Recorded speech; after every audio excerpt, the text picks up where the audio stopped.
It's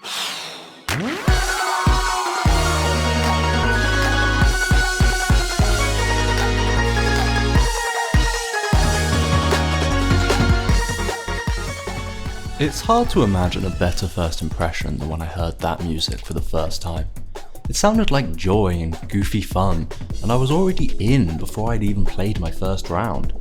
And months down the line, I'm actually still in, because much more than I'd have expected when I heard about it, it turns out that Fall Guys is a really well designed game. So when the gremlin in my brain told me to make a video, I thought, why not talk about the game that shocked me with how long I've been playing and thinking about it. And I know this video isn't that current, what with the game being released months ago, so I'd like to sincerely apologise to my subscribers, and I hope you both enjoy it anyway. You probably know what Fall Guys is, but just in case, let's have a little refresher before we get started. It came out of nowhere in August 2020, developed by Mediatonic, who I'd never heard of but seemed to be surprisingly prolific, and published by Devolver Digital, who I had heard of and are great. It was one of those phenomenons with wild success for a time, but months later still seems to be going quite strong with a healthy player base and regular content updates. As for what it is, well, it's PlayerUnknown's Battlegrounds meets Bouncy Castles, which is kinda weird but also kinda works. Normally Battle Royale invokes intense and super serious gameplay, but the defining feature and appeal of those games to many of their players has never been the guns. It's the many down to one thing, where a huge group is slowly whittled down until there's a single victor, and a series of colourful game show challenges works with that just as well. Each game in Fall Guys starts with 60 of these iconic little bean men, and over roughly 5 rounds, give or take, that number will shrink until a winner is crowned. There's team games, survival rounds, various mini-games, races, and a set of finals, which are either unique or take an earlier round and remix it to be suitable for the end. Originally I was gonna talk about, everything, and then I thought, yeah, maybe making my first video really long and unfocused wasn't the smartest idea I'd ever had, so instead I'm going to dive into the element that interests me the most, the levels and the level design. I want to go into the dynamics of the levels, how they're built, what some of the design considerations might have been, and how they make a cohesive experience. There's a lot of levels in the game, but fortunately they split pretty easily into categories, so this video, which I'm going to somewhat optimistically title Part 1, will be this introduction and my analysis of just one of the major level categories, the race levels. The races of Fall Guys mostly have the same setup. There's a course of obstacles, a goal at the end, and a limited number of spots. There's 9 standard races, with an extra 4 which are a little different, but one of these baseline 9 will always be the first round in a game, and from what I can tell, almost always the second round too. This makes sense. These maps are the simplest in the game, so it's understandable that Mediatonic wanted them to be what new players are seeing most often. Though a number of these levels are fundamentally very similar, with just different themes and types of obstacles, others are more unique. But something all of these levels do is try very carefully to balance skill and chaos. Lead gameplay designer Joe Walsh talked in an interview about how they try to design around a baseline of roughly 50% skill and 50% chaos. It's impossible to know exactly how they view these terms, but from my perspective, skill refers to the things within your control. Your grasp of the mechanics, judging timings and jumps, making decisions on the fly, and so forth. Chaos, naturally, is everything outside of your control. A lot of the things in this game are unpredictable and require you to react quickly. Some chaos comes from the movement itself, for example how brushing in on a player while you jump might send you cartwheeling over an edge, but other bits are more inherent in the level design. At first glance, the races emphasize skill. It's all about obstacles which you can see in advance and plan how you're going to deal with. But the experience feels quite chaotic anyway. If you've played the game or watched a few seconds of the footage on the screen, then the reason why will be blindingly obvious. It's the other players. Hazards and obstacles will get in your way, they can knock you off platforms, make you lose time, all of that. But you're a lot less likely to be screwed by a hazard than by how another player messed up your plan to deal with it. The hazards ultimately all work the same way and do the same sorts of things, but other players? There's no limit to what those guys can do to ruin your day. They can shove you, grab you, block your way, You can be knocked off ledges, or you try and jump and just clip one and suddenly you face plant and are reminded why you hate people. Sometimes they get hit by something themselves and then torpedo into you. As a rule, when players get squished together or even get close to each other, chaotic things tend to happen. So it's no coincidence that the racers often try to bring players together, and the designers use a lot of different tricks and designs to manage this. One of the most basic of these is an alternating narrowing and widening level design. A level using this idea will mostly be quite wide, with multiple routes and space to breathe, but periodically players will be funneled close together where they can start getting in each other's way again. On Whirligig, for example, you start with a fair bit of space, but then everyone's forced to climb onto one of these two small yellow boxes, where it's really easy for people to knock each other off or be annoying. It then widens and narrows again, before at the end forcing players to wait for this final jump together. Hit Parade does a similar sort of thing. At the beginning there's 8 of these beams to run across, but that narrows into 4, creating 4 individual little choke points. It then widens out a lot before forcing players to clump up again to get past these moving doors. I don't think you really need it explained to you how a level like DoorDash uses this design, but some others do it really quite sneakily. Night Fever is one that I didn't think used this design at all until I realised that during this section, the way these bonkuses line up means that players are forced into a narrow section. It doesn't feel like a choke point, but the way it coerces players into bunching up in a treacherous and narrow space is fundamentally the same thing. I originally didn't think this map had many interesting design elements at all, so I was quite impressed when I noticed this because it shows how they're willing and able to use the same design principles in really different ways that don't just recycle the same layout. Some of these maps use this overall narrow widen design without the same purpose. It happens on big fans in Seesaw, for example, but without the narrow points really acting as chokes, partly because they're not narrow enough, and partly because these maps spread people out more effectively. Meanwhile, other maps find ways to inject chaos without it. Tundra Run, for example, front-loads its chaos entirely. It's pandemonium at the beginning. It's a narrow uphill section that's longer than most chokes, has these ledges so it's even narrower unless you jump, which is risky when there's so many people around, and throws snowballs at you as well. After that though, it stays pretty open. This focus on engineering chaos is pretty important to the experience of these levels. A level becomes boring when it plays out the same way every time, but not when you're always forced to stay engaged because different things might happen. I think it's also important for the versus element of the game. A lot of the level setups aren't strictly combative. You can often just focus on you, but it is still a battle royale, and it's not as interesting to just do your own thing the whole time. By forcing players together where they'll screw you over, it kind of makes the presence of these people you're trying to beat more real. After the first time you get punted off a ledge, you're not just doing your own thing anymore. Now it's personal, and you're going to show that shy guy looking motherfucker what's what, or comically fall over trying. But engagement predicated on being frustrated at other players all the time isn't exactly a recipe for long-term success, whatever the existence of League of Legends might imply. Fortunately, Fall Guys has more going on. If you've played it at all, you'll know that sometimes you get a real feeling of flow. Flow is a very interesting concept in games, and you could do an entire video on it. But the Cliff Notes version is that flow is that sort of highly engaged state, which arises when you're completely immersed in what you're doing. A lot of things commonly talked about as helping to create good flow in games is present in Fall Guys.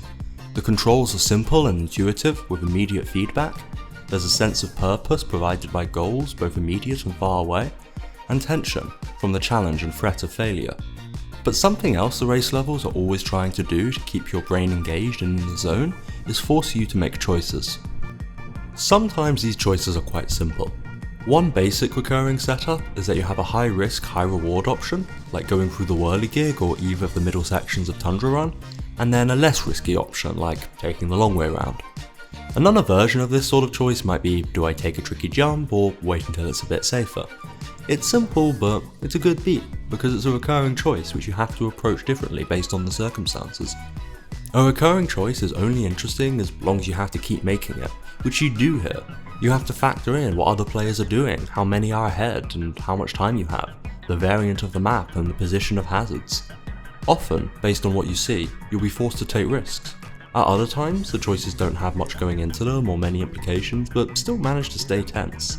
You see this on Gate Crash, where the only choice you're making is which gate to go for based on timing, but it's pretty easy to mess that timing up. It's not a complicated choice, but one you still have to consider, and how easily it can go wrong is what makes it engaging. Other levels present their choices quite differently though. Look at Big Fans, one of my absolute favourites. You're making a choice every couple of seconds. Which way do you go? Do you jump between fan blades or wait for it to line up on its own? Do you run across these narrow bits connecting the blades? And for that matter, which way around the fan do you go? It's the same choice repeated ad nauseum, but one which will always have a different answer, and you can't autopilot it and expect to win. And then there's Seesaw, which kinda does the same thing, giving you the same choice repeatedly. Seesaw is quite unique, because it's the only race which doesn't have hazards at all. It goes full in on the players are the hazard approach, which really gets the most out of player psychology. Because everyone's surging forward, trying not to fall behind, the seesaws can swing wildly back and forth as people jump on or off the same side. Obviously, you want to get ahead, but so does everyone else, and the way it's designed means that if everyone's greedy, sometimes it'll swing too far and everyone will fall off. You're constantly forced to look ahead and judge your route, weigh up if you can afford to be greedy and what other players are doing. It's surprisingly difficult too, but really rewarding because smart decisions pay off. The best bit is that with the way the seesaws are positioned, the right route to go or place to wait is often different, so if you're perceptive, you can get a real edge. It, alongside Big Fans, also has an element where people are really bad at it, so even if you fall far behind, you have a shot anyway. Never give up on these maps guys, you'd be amazed at the wins you can steal. Some pretty funny stuff can happen too. Shout out to this clip from Reddit where an entire lobby was held hostage because not enough people were willing to give up their place at the front of the seesaw and risk being behind. This design of constant choices and dichotomies really helps these levels draw you into that energy and flow which helps Fall Guys be at its best. There's constant decisions to make, but what you do will always be influenced by changing circumstances and other players. And because the decisions can be difficult or depend on your confidence in the mechanics, they reward skill. It's really strong design. The thing is, although everything I've said is true, things can still grow stale, especially for regular players. Adding in new maps has done a lot to help, but there's another thing they did which revitalised things for me quite a lot: the variance system. Variants are what they sound like. Many maps, not all, but many, will have a bunch of things which can change. Sometimes these things are small, like something rotating a different direction, or these big Elteras popping up which can launch you really far ahead, but usually won't. At other times though, the variants add some pretty tough hazards or can even swap out entire sections. I also have to give a special shout out to this here. Normally these are balls which you have to avoid, but sometimes it's fruit instead. And there's something about being these colourful bean men in this vibrant setting and then seeing a group of fellow contestants bowled over by an errant strawberry that just really makes me happy. It's great. My analysis up to now is focused on the 9 standard gauntlets which work relatively similarly and which are the ones you see early on, but there's 4 more which only show up later.